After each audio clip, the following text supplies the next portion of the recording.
Hello everyone, welcome to my YouTube channel. Kitchen में काम करते वक्त लेडीज़ के हाथ में चाकू लग जाता है, या फिर हमारे घर में कोई बच्चा है जो खेलता है या दौड़ता है तो गिर कर उसे चोट लग जाती है, या फिर कई बार हमें ठोकर लगने की वजह से हम गिर जाते हैं।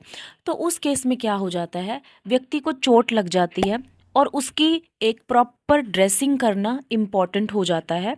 कई बार तो कुछ ज़ख्म ऐसे होते हैं जो अपने आप भर जाते हैं, लेकिन कई केसेस में ड्रेसिंग करना इम्पॉर्टेंट हो जाता है। तो अगर इस चोट पे आप अच्छे से ड्रेसिंग नहीं करते हो या इसकी सही से देखरेख नहीं करते हो तो ये जो चोट है या जख्म है ये बढ़ सकता है और वहाँ पर इन्फेक्शन हो सकता है और ये काफ़ी ज़्यादा सीरियस कंडीशन बन सकती है। तो आज की इस वीडियो में मैं आपको बताऊंगी कि आप घर पे सही तरीके से ड्रेसिंग कैसे करें जिससे कि आपका जो जख्म है, वुंड है, वो अच्छे से भर जाए और जल्दी भर जाए। सबसे पहले मैं आपको बताती हूँ कि अगर आपको घर पर वुंड ड्रेसिंग करनी है तो उसके लिए आपको क्या क्या सामान की नीड होगी।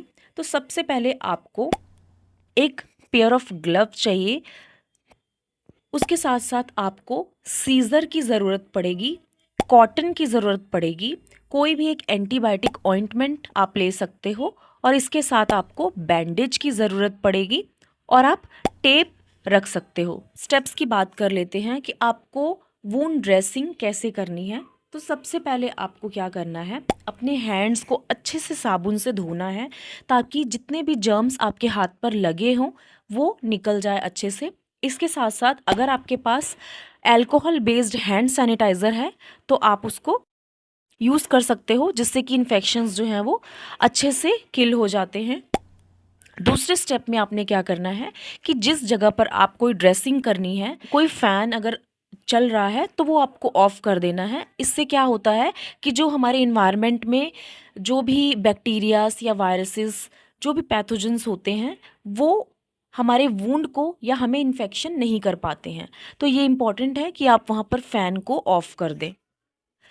ग्लव्स को पहनने के बाद आपको अपने वुंड पे अगर ब्लीडिंग हो रही है तो उसको गॉस पीस से अच्छे से प्रेस करना है ताकि वहाँ पर ब्लीडिंग रुक जाए। तो गॉस पीस मैं आपको बता दूं कि क्या होता है। गॉस पीस जो है वो बैंडेज के एक छोटे टुकड़े को सीजर से कट करके उसको 4 फोल्ड्स करके बनाया जाता है, जिसे हम गॉस पीस कहते हैं। इसके बाद आप पानी में कॉटन को डिप करके उसको अच्छे से निचोड़ के उसे वुंड को कॉटन के साथ क्लीन करने के बाद आपको उसके ऊपर एंटीबायोटिक ऑइंटमेंट जो है वो अप्लाई करनी है, जिससे कि इससे क्या होता है कि अगर आप एंटीबायोटिक ऑइंटमेंट अप्लाई करेंगे तो वहाँ पर उस एरिया में जहाँ पर जो वुंड हुआ है, इंजरी हुई है, वहाँ पर किसी प्रकार के बैक्टीरिया की ग्रोथ नहीं होगी और वुंड हीलिंग जो है वो जल्दी होगी। और उसके बाद आपको क्या करना है, जहाँ पर आपने ऑइंटमेंट यानी कि एंटीबायोटिक क्रीम लगाई है उसके ऊपर आपको गॉस पीस या फिर कॉटन को रखना है। उसको आपने किसी टेप से फिक्स कर देना है और जो मेडिसिन आपने अप्लाई की है उसको वो पकड़ के रखे। उसके बाद आप उसके ऊपर से बैंडेज को अप्लाई कर सकते हो। बैंडेज को जब अप्लाई करोगे तो आपकी जो ऑइंटमेंट है प्लस आपका जो गॉज पीस है वो उस जगह पर रहेगा और हीलिंग अपने आप जो है वो होने लग जाएगी।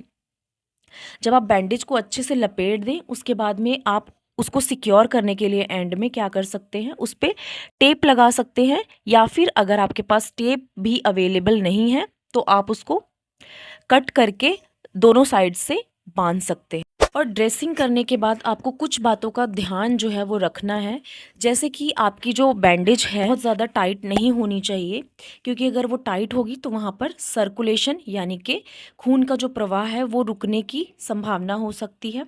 इसके अलावा आपको वो जगह जहाँ पर आपने बैंडेज की है वहाँ पे किसी प्रकार का कोई दर्द नहीं होना चाहिए, कोई आपको सूजन नहीं दिखनी चाहिए। इसके अलावा उस व्यक्ति को बुखार नहीं आना चाहिए, क्योंकि ये इन जो साइंस हैं वो इन्फेक्शन के हो सकते हैं। इसके साथ साथ 24 घंटे के बाद आपको वो ड्रेसिंग चेंज करना बहुत इम्पॉर्टेंट हो जाता है। आई होप कि मैंने आपको ये जो भी वीडियो में बताया है ये आपके लिए यूज़फुल होगा। Thanks for watching.